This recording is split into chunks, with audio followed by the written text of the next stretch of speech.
Welcome back to Unwritten Legacy. When we think of J.K. Rowling, a modern fairy tale comes to mind. A single mother, living in poverty, who wrote her first words on napkins in a cafe. And then, as if by magic, a miracle occurred. Harry Potter was born, transforming her into one of the wealthiest and most influential writers on the planet. That is the story the West often tells. A story of brilliant talent, of a lucky break that changed a life. A rags-to-riches dream that everyone desires. But what if I told you that this was not a random act of magic? What if, looking deeper through the lens of Eastern philosophy, we find that her darkest years were the very soil that nourished her most brilliant story? What if the universal laws of suffering, of effortless action, and of cause and effect were silently at work behind this extraordinary success? Today, let us journey through the winter of Joanne Rowling's life, not to find a formula for success, but to understand how a legacy is forged. To understand the flower, we must first understand the winter it endured. Before the world knew Harry Potter, J.K. Rowling lived in a true sea of suffering. She once described herself as the biggest failure I knew. A broken marriage, unemployment, single motherhood, living on social assistance, and sinking into the darkness of clinical depression. Through a Western lens, this is the abyss, the end of the line, something to escape from. But in Eastern philosophy, suffering is not a punishment. It is a tempering environment. It is like a harsh winter. On the surface, everything seems barren and lifeless. But beneath, in the darkness and the cold, the roots of the tree are silently stretching, digging deeper into the earth in search of life. Those years of extreme failure were Rowling's winter. The emptiness, the fear, and the sense of loss were not her enemies. They were the most fertile mud.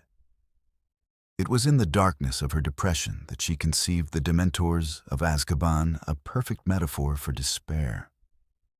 It was the pain of single motherhood that gave her the profound empathy to write of Lily Potter's sacrificial love. The suffering did not break her. It gave her depth. It did not extinguish her light. It forced her to find light in the darkest corners of her own soul. The longer the winter, the stronger the roots. And when spring arrived, the flower bloomed with extraordinary brilliance. So, what helped her get through that winter? It was when she found and lived in harmony with her Tao. In Taoism, Wu Wei does not mean doing nothing. It means effortless action. It is the state of a flowing river. It doesn't try to reach the sea.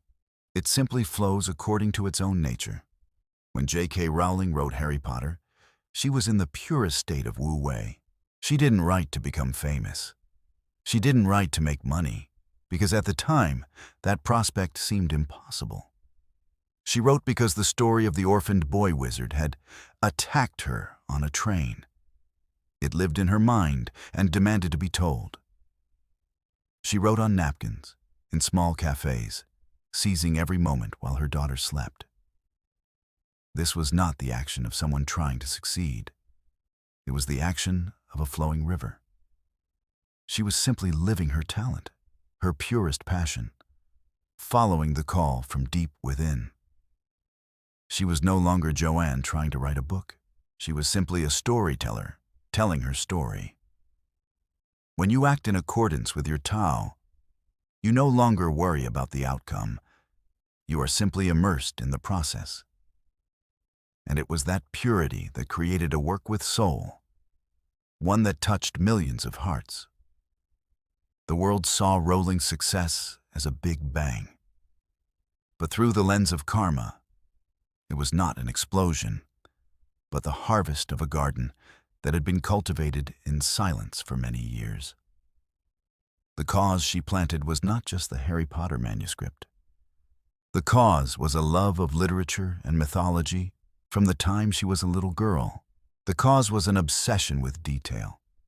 The fact that she had planned all 7 books before she even finished the first. She drew maps, created histories, and built family trees for her characters. It was a world built with perseverance and long-term thinking. And the most important cause was her extraordinary resilience. 12 publishers rejected her. 12 times the universe tested her seed. But she did not give up. She continued to plant, believing in the cause she had created. And then, the right condition arrived. That condition was named Alice Newton, the 8-year-old daughter of an editor at Bloomsbury Publishing. After reading the first chapter, she demanded to read the rest. The pure love of a child became the perfect condition for the cause that Rowling had nurtured for so long to finally sprout. Her success was not a lottery win. It was the inevitable effect when a good seed, nurtured with sweat and tears, finally met a drop of benevolent rain. So, what lesson does J.K. Rowling's story leave us for our own journey of writing a legacy? It doesn't teach us the formula for writing a bestseller. It teaches us deeper laws of life. First, embrace your winter. Do not fear the darkness, failure, or suffering. It is not the end, but the place where your roots grow strongest and deepest. It is in the silence and emptiness that you will find your most authentic voice. Second, find your river.